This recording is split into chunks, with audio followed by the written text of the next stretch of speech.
কোনো বিশেষ সুবিধা নয়, আইনি লড়াইয়ে মামলা থেকে দায়মুক্ত হয়ে দেশে ফিরতে চান বিএনপির ভারপ্রাপ্ত চেয়ারম্যান তারেক রহমান। এই কথা জানিয়েছেন তার আইনজীবীরা। আর সাক্ষ্য প্রমাণ পর্যালোচনা করে ফৌজদারি আইন বিশেষজ্ঞরা বলছেন, উচ্চ আদালতে গ্রেনেড হামলার মামলায় দেয়া যাবজ্জীবন কারাদণ্ড থেকে মুক্তি পেতে পারেন তিনি। সরকার পতনের গত এক মাসে বিএনপির হাজারো নেতাকর্মীর মুক্তি, মামলা প্রত্যাহার ও সাজা মওকুফ হয়। তবে দলটির ভারপ্রাপ্ত চেয়ারম্যান তারেক রহমানের দেশে ফেরা কিংবা তার মামলা নিয়ে নতুন কোনো অগ্রগতি নেই। তারেক রহমানের বিরুদ্ধে আওয়ামী লীগ সরকারের সময়ে অর্ধশতাধিক মামলা হয়। এর মধ্যে গ্রেনেড হামলা মামলায় যাবজ্জীবন, জিয়া অরফানেজ ট্রাস্ট মামলায় 10 বছরের কারাদণ্ড সহ 5 মামলায় সাজা দেয়া হয় তাকে। বিএনপির আইনজীবীরা জানান, এই অবস্থায় সরকারের নির্বাহী কোনো আদেশ নয়, আইনি লড়াইয়েই নিজেকে নির্দোষ প্রমাণ করবেন তারেক রহমান। যথাসময়ে তিনি উপযুক্ত সিদ্ধান্ত নেবেন, নিয়ে দেশে আসার পরিকল্পনা গ্রহণ করবেন। আর্মি ব্যাকড কেয়ারটেকার গভর্নমেন্টের সময় তারেক রহমান সাহেবকে টর্চার করেছে, অলমোস্ট পঙ্গুত্ব করেছে। সেই সরকারও কিন্তু 21শে আগস্টের সময় তারেক রহমান সাহেবকে আসামি করেননি। তারেক রহমান সাহেবের ক্ষেত্রে ইতিহাসে বিরল ঘটেছে, তাকে নিম্ন আদালত খালাস দেওয়ার পরে উচ্চ আদালতে সাজা দিয়েছে। অর্থাৎ প্রত্যেকটা স্কিম ছিল পলিটিক্যাল স্কিম। 21শে আগস্ট গ্রেনেড হামলা মামলার অন্যতম আইনজীবী ও ফৌজদারি আইন বিশেষজ্ঞ SM শাহজাহানের মতে, যথেষ্ট সাক্ষ্য প্রমাণের ভিত্তিতে তারেক রহমানকে সাজা দেয়া হয়নি, তাই উচ্চ আদালতে গেলে মুক্তি পেতে পারেন তিনি। লুৎফুজ্জামান বাবর সাহেব, ওই যে আব্দুল সালাম পিন্টু সাহেব, তারেক জিয়া সাহেব, ওনারা তো আর ওই বঙ্গবন্ধু এভিনিউতে গিয়ে ওখানে গ্রেনেড বাস্ট করেন নাই। ওনাদেরকে এই মামলায় 302/120B 120B হলো কনস্পিরেসি, যে কনস্পিরেসি থেকে ওনাদেরকে আনা হয়েছে। এখন এই কনস্পিরেসিটা প্রমাণ করার জন্য আমি আসামি পক্ষের আইনজীবী হিসেবে যেটা বলবো, কনস্পিরেসি প্রমাণ করার যথেষ্ট উপাদান বা যথেষ্ট সাক্ষী এই মামলায় নাই। 2008 সালের 11ই সেপ্টেম্বর চিকিৎসার জন্য লন্ডনের উদ্দেশ্যে দেশ ছাড়েন তারেক রহমান। 16 বছর ধরে সেখান থেকেই দল পরিচালনা করছেন তিনি।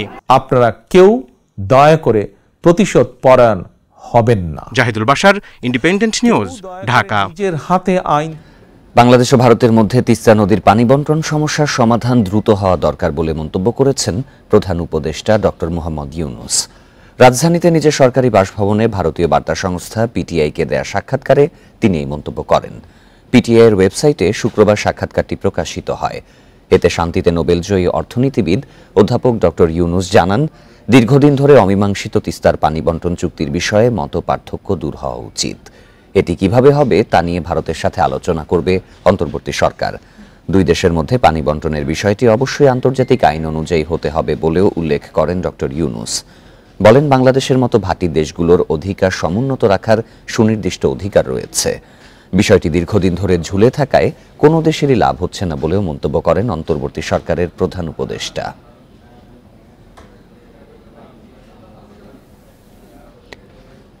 সাবেক পররাষ্ট্রমন্ত্রী ডক্টর হাসান মাহমুদ দেশে না বিদেশে এ নিয়ে চলছিল আলোচনা। তবে তিনি সপরিবারে বেলজিয়ামে আছেন বলে নিশ্চিত হয়েছে ইন্ডিপেন্ডেন্ট টেলিভিশন। সেখান থেকে ফোনে কথাবার্তাও বলছেন ঢাকা চট্টগ্রামের ঘনিষ্ঠজনদের সঙ্গে।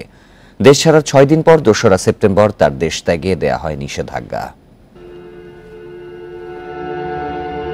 গত 6 আগস্ট ঢাকার শাহজালাল আন্তর্জাতিক বিমানবন্দরে সাবেক প্রতিমন্ত্রী জুনায়েদ আহমেদ পলক ও সাবেক পররাষ্ট্রমন্ত্রী হাসান মাহমুদ গ্রেপ্তার হন এমন গুজব ছড়িয়ে পড়ে সামাজিক যোগাযোগ মাধ্যমে। পরে পলককে গ্রেপ্তার দেখানো হলেও হাসান মাহমুদ ছিলেন নিখোঁজ। অনুসন্ধান বলছে, হাসান মাহমুদ এখন বেলজিয়ামের লিমবুর্গ প্রদেশের হ্যাসেল্ট সিটিতে তার নিজ বাড়িতেই আছেন একমাত্র পুত্র আর স্ত্রী নুরান ফাতেমাকে নিয়ে।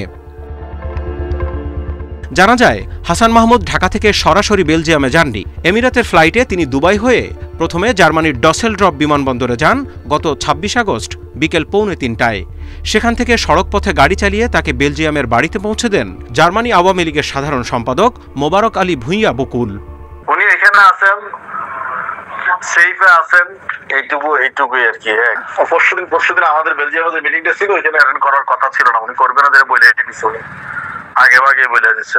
উনি তো এখানে কারোর সাথে যোগাযোগ করতেছে না, কারোর সাথে যোগাযোগ নাই এখানে। হাসান মাহমুদ বেলজিয়াম থেকে যাদের সঙ্গে মোবাইলে কথা বলেছেন তাদের একজন চট্টগ্রামের আঞ্চলিক ভাষার IPTV C+-এর প্রধান সম্পাদক আলমগীর অপু। তার সঙ্গে গত 31 আগস্ট রাত 10:27 টানা 15 মিনিট কথা বলেন সাবেক এই পররাষ্ট্রমন্ত্রী। এ সময় নিজের আক্রোশ থেকে কিছুদিন C+-এর সম্প্রচার বন্ধ রাখার জন্য দুঃখ প্রকাশও করেন বলে জানান অপু। 31 আগস্ট রাত 10:30টার সময় আমাকে ফোন দিয়েছিলেন। ফোন দিয়ে উনি হয়তো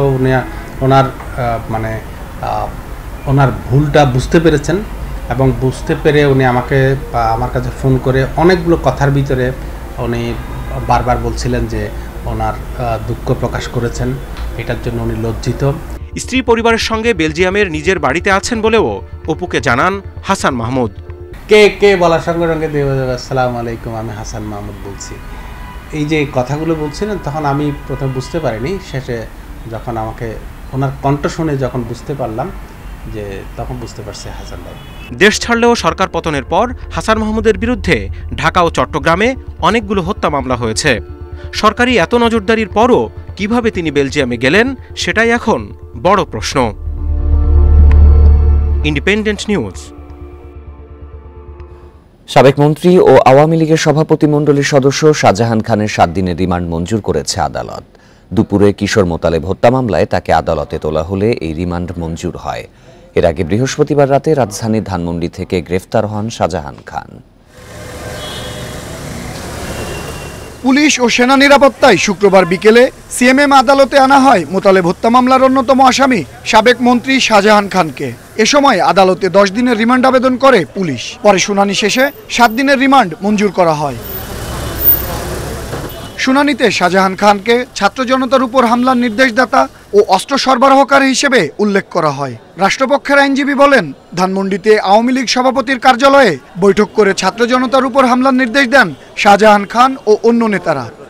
এই শাহজাহান খানের বিরুদ্ধে 14 দলের যে বৈঠক হয়েছিল, ছাত্র জনতা কোটা সংস্কার আন্দোলনকে প্রতিহত যে ঘোষণা দিয়েছিল, এই শাহজাহান খান একজন অন্যতম এই মামলার 23 নং জাহান্নামী আসামি। বিজ্ঞ আদালত সন্তুষ্ট হয়ে 7 দিনের রিমান্ড মঞ্জুর করেন। এ সময় শাহজাহান খানের শারীরিক অবস্থা বিবেচনায় রিমান্ড বাতিল চান তার আইনজীবীরা। উনাকে 10 দিনের জন্য রিমান্ড চেয়েছিলেন। উনার হার্ট এভাবে ম্যাসিক হয়েছে যে উনি যে কোনো সময় দুর্ঘটনা ঘটতে পারে। এই জন্য আমরা চাচ্ছিলাম উনার রিমান্ড বাতিল পূর্বক উনাকে যেন স্বাস্থ্য বড় যে কোনো হসপিটালে চিকিৎসাধীন রাখা হয়। এর আগে বৃহস্পতিবার রাতে রাজধানীর ধানমন্ডি থেকে শাহজাহান খানকে গ্রেপ্তার করে ঢাকা মহানগর গোয়েন্দা পুলিশ। আনোয়ার সাদাত নূর, ইন্ডিপেন্ডেন্ট নিউজ, ঢাকা। জাতীয় সংগীত পরিবর্তনের ষড়যন্ত্র রুখে দিতে দেশের বিভিন্ন জেলায় মানববন্ধন সহ নানা প্রতিবাদ কর্মসূচি পালন করেছে উদীচী সহ বিভিন্ন সাংস্কৃতিক সংগঠন। কর্মসূচিতে জাতীয় পতাকা উত্তোলন ও জাতীয় সংগীত পরিবেশন করেন সাংস্কৃতিক কর্মীরা। এ ধরনের চক্রান্তের বিরুদ্ধে সবাইকে ঐক্যবদ্ধ হওয়ার আহ্বান জানান তারা।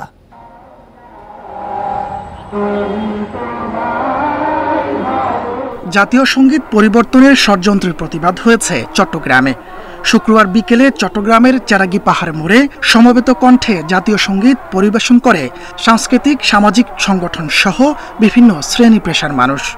এটিকে কোনোভাবে বিভাজন, কোনোভাবে বিতর্কিত করা হোক, এমনকি বাতিলের কথা বলছে, বাতিল করা হোক। এটা আমরা মনে করি আমাদের যে 1000 বছরের অর্জনের প্রতি একটি অসম্মান প্রদর্শন করা হবে। রাজশাহী নগরের 0 পয়েন্টে মানববন্ধন ও বিক্ষোভ করে বাংলাদেশ উদীচী শিল্পগোষ্ঠী। জাতীয় সংগীত পরিবর্তনের চক্রান্ত রুখতে সবাইকে এক হওয়ার আহ্বান জানান তারা। জাতীয় সংগীতের প্রতি আপনারা কিন্তু হাত দিয়েন না। এই জাতীয় সংগীতে কিন্তু হাজার মানুষের রক্ত লেগে রয়েছে। জাতীয় সংগীত নিয়ে ষড়যন্ত্র রুখে দাঁড়াও, পথে নামো, কণ্ঠে ধরো স্লোগানে মাগুরা শহরের চৌরঙ্গি মোড়ে মানববন্ধন হয়েছে। এই ধরনের চক্রান্ত প্রতিরোধে তীব্র প্রতিবাদ জানায় উদীচী সহ বিভিন্ন সংগঠন ও সাধারণ মানুষ। বাংলাদেশের মানুষের কাছে উদাত্ত আহ্বান জানাচ্ছি, এই ষড়যন্ত্র রুখে দিতে এখনই আমাদের একত্রিত হতে হবে। পটুয়াখালীতে জাতীয় সংগীত পরিবেশন করেন সাংস্কৃতিক কর্মীরা। বাংলাদেশ উদীচী শিল্পী গোষ্ঠীর আয়োজনে প্রেস ক্লাবের অনুষ্ঠানে অংশ নেয় খেলাঘর, মুক্ত প্রাঙ্গণ সহ বিভিন্ন সাংস্কৃতিক সংগঠনের কর্মীরা। জাতীয় সংগীত পরিবর্তনের ষড়যন্ত্র রুখতে রাস্তায় নেমেছে কুষ্টিয়ার সাংস্কৃতিক কর্মীরা। পৌরসভার বিজয় উল্লাস চত্বরে জাতীয় পতাকা উত্তোলন ও জাতীয় সংগীত পরিবেশন করা হয়। ঝিনাইদহ সহ বিভিন্ন জেলায় জাতীয় সংগীত গেয়ে প্রতিবাদ জানায় বিভিন্ন সংগঠন, সাংস্কৃতিক কর্মী সহ নানা শ্রেণী পেশার মানুষ। তাপস সরকার, ইন্ডিপেন্ডেন্ট নিউজ।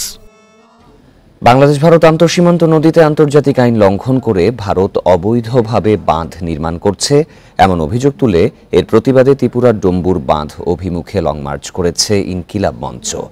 সকালে রাজধানী শাহবাগ থেকে শুরু হয় এই লং মার্চ, শেষ হয় কুমিল্লায় গিয়ে। এর আগে সংক্ষিপ্ত বিক্ষোভ মিছিল করে সংগঠনটি। এ সময় মুখপাত্র শরীফ ওসমান হাদি অভিযোগ করে বলেন, ভারতের সাথে বাংলাদেশের অসংখ্য নদীর সংযোগ আছে। তারা বিভিন্ন সময়ে বাংলাদেশকে না জানিয়ে এসব নদীতে বাঁধ নির্মাণ করেছে। অবিলম্বে এসব বাঁধ ভেঙে ফেলতে হবে বলেও জানান তিনি। ফ্যাসিস্ট সরকার ক্ষমতা ব্যবহার করে পুরো দেশকে আয়নাঘর তৈরি করে রেখেছিল বলেও শরীফ ওসমান হাদি মন্তব্য করেন। এদিকে সংক্ষিপ্ত মিছিল শেষে বেলা 11টায় শুরু হয় লং মার্চ। লং মার্চটি সন্ধ্যায় কুমিল্লা টাউন হলে জনসমাবেশের মধ্য দিয়ে শেষ হয়। ভারত যতগুলো একতরফা অবৈধ বাঁধ নির্মাণ করেছে, অতি সত্বর সেই বাঁধগুলো আন্তর্জাতিক কমিউনিটিকে নিয়ে, আন্তর্জাতিক ফোরামকে সাথে নিয়ে উচ্ছেদ করতে হবে। নোয়াখালী, লক্ষ্মীপুর, ফেনী ও কুমিল্লার বন্যা পরিস্থিতির উন্নতি হয়েছে। তবে বন্যার পানি নামার সাথে সাথে স্পষ্ট হতে শুরু করেছে ক্ষয়ক্ষতির চিহ্ন। কিছু নিচু এলাকায় এখনো পানি থাকায় আশ্রয় কেন্দ্রে অবস্থান করছেন বানভাসীরা। নোয়াখালীর 8টি উপজেলায় উঁচু এলাকা থেকে নামতে শুরু করেছে বন্যার পানি। ওইসব এলাকার বেশিরভাগ মাটির ঘর ধসে পড়েছে, ফলে অনেকেই নিরুপায় হয়ে আবারও ফিরছেন আশ্রয় কেন্দ্রে। লক্ষ্মীপুরে 5 উপজেলার 20টি ইউনিয়নে প্রায় 5 লাখ মানুষ এখনো পানিবন্দী। বৃহস্পতিবার রাতে বৃষ্টি হওয়ায় আবারও বন্যার শঙ্কায় স্থানীয়রা। এদিকে চাঁদপুরের হাজীগঞ্জ ও ফরিদগঞ্জ উপজেলায় পানি নেমে গেলেও এখনো বন্যা কবলিত শাহরাস্তি উপজেলা। বন্যা দুর্গতরা আক্রান্ত হচ্ছেন পানিবাহিত বিভিন্ন রোগে। ঘরের সবকিছু নামে গেছে, ঘর কনসুমে পড়ে যায়, এটার কোনো নির্দিষ্ট নাই। আজ 15 দিন পর্যন্ত আমরা বাড়িতে বন্দি এবং বাজারেও যেতে পারতেছি না এবং ইনকাম সোর্সও নাই। আমাদের বাড়িতে বিগত 15 দিন যাবত বন্যার কারণে পানি উঠছিল, তারপরে আজ 5-6 দিন যাবত হসপিটালে ভর্তি। কলকাতার চিকিৎসক ধর্ষণকে গণধর্ষণ বলতে নারাজ ভারতের কেন্দ্রীয় তদন্তকারী সংস্থা সিবিআই। সিবিআই সূত্রের বরাত দিয়ে এমনটাই দাবি করেছে এনডিটিভি। হাতে পাওয়া আলামতের ভিত্তিতে সংস্থাটি বলছে, ধর্ষণ ও হত্যায় একমাত্র জড়িত সিভিক ভলান্টিয়ার সঞ্জয় রায়। আরজিকর ধর্ষণ ও হত্যা মামলায় সিবিআইয়ের তদন্ত প্রায় শেষের দিকে বলেও জানা গেছে। এদিকে কলকাতায় চিকিৎসক ধর্ষণ ও হত্যার প্রতিবাদে 8 সেপ্টেম্বর আবারও রাত দখল কর্মসূচির ঘোষণা দিয়েছে আহ্বায়করা। নারকীয় ওই ঘটনার 1 মাস পূর্ণ হওয়ার আগের রাতে হবে এই মিছিল।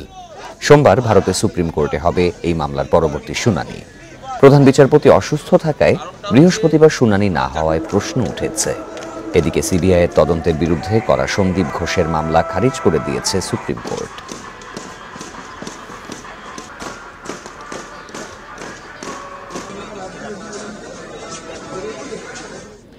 এই ছিল বিরতিহীন রাত 9টায় বাংলাদেশে। সব খবরের আরো বিস্তারিত জানতে চোখ রাখুন ফেসবুক, ইউটিউব এবং এক্সে। ধন্যবাদ সবাইকে।